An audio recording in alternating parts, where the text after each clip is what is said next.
YouTube, what is up? It's Steven. A lot of people have been messaging me wanting to know, hey Steven, what's up with your house? By a lot, I mean nobody. So I'm going to share with you some things that I'm learning in my first home ownership experience on the east side of Madison. So something, I guess, stupid that I was doing, I was trying to be smart. I'm cheap. I like to save a penny, right? I like things to be efficient. So at night, we're in like the beginning of December, I turn my heat thermostat thing on to eco mode, right? So it drops down all the way to 50, right? So the temperature in my place will be like 51 or 52, or it won't go below 50, right? So people think, well, geez, that's really cold. But my thought is, I'm under covers. I'm like under actually a 20-degree sleeping bag, and I normally have like, long johns on and a shirt or something, and sometimes I'd even wear a hat. But I'm trying to get away from wearing that, like a stocking cap to bed, like a winter hat, and instead just going with like the long sleeves and the long pants. Anyway, I digress. So I'm turning the temperature down at night. And why might that be a bad idea? Well, the air is like a sponge, okay? Sponges hold water, right? Well, the air also holds water.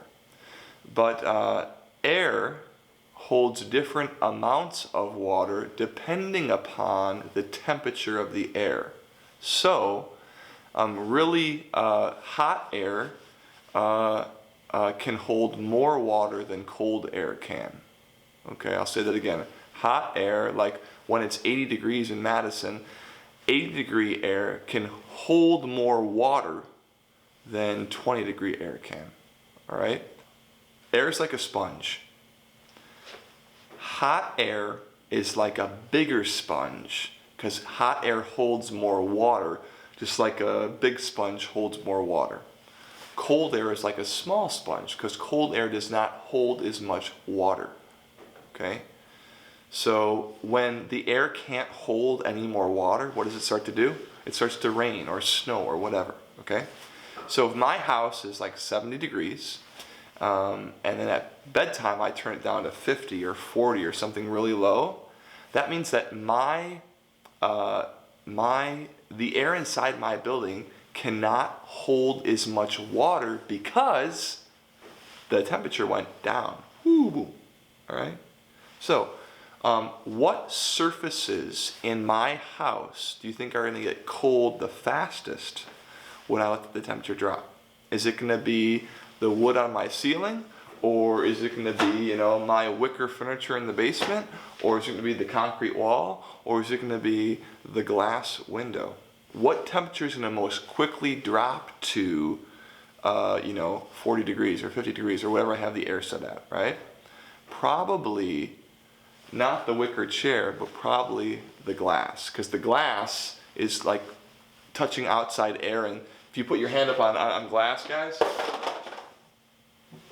that's colder than this concrete wall here, okay?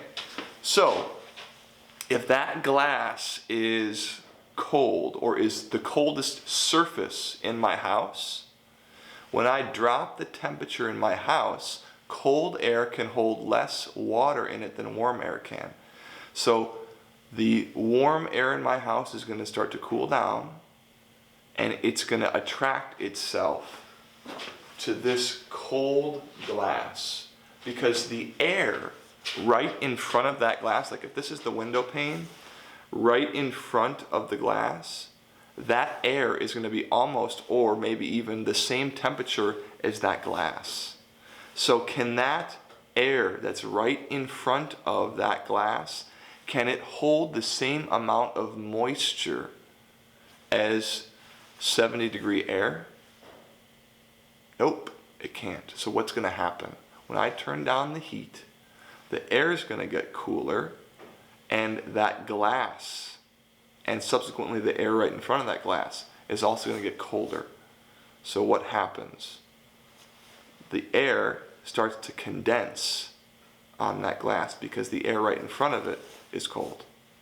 It's hit its dew point, and I'm going to get condensation on my window. So when I turn down the heat in the wintertime, I run a greater risk of having condensation on my windows. What's the solution for condensation on my windows? If there's no, if they're installed right and there's no leaks in them or anything like that, the solution is get warm air on those windows. That'll take care of your condensation problem. And where are you going to see condensation typically? You're not going to see it in the middle of the window. You're going to see it down on the corners of the window because that's where the air can't get to. So where the glass is cold, the air right in front of that glass is cold. And can cold air hold as much moisture in it as warm air?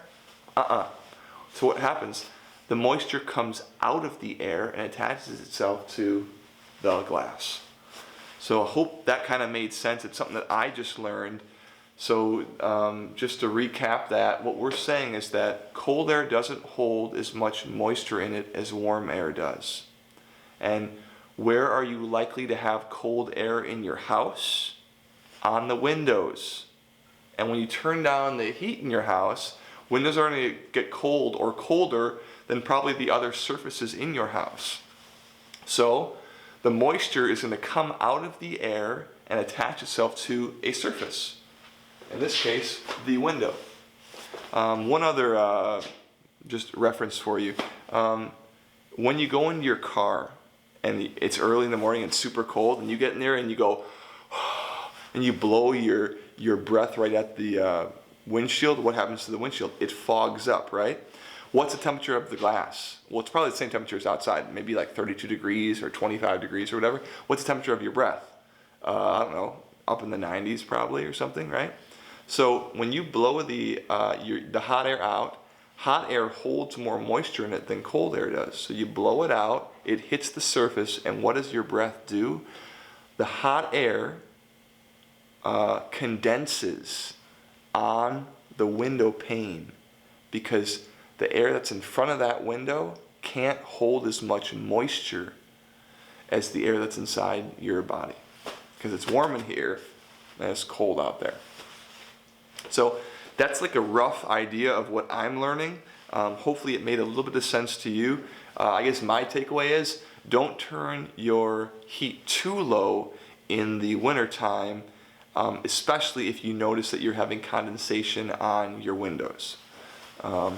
And the way to get around that is to get the hot air going in your house and to get the hot air going to the windows. When that window pane heats up, you won't have condensation issues as long as the window's not busted or installed improperly or something.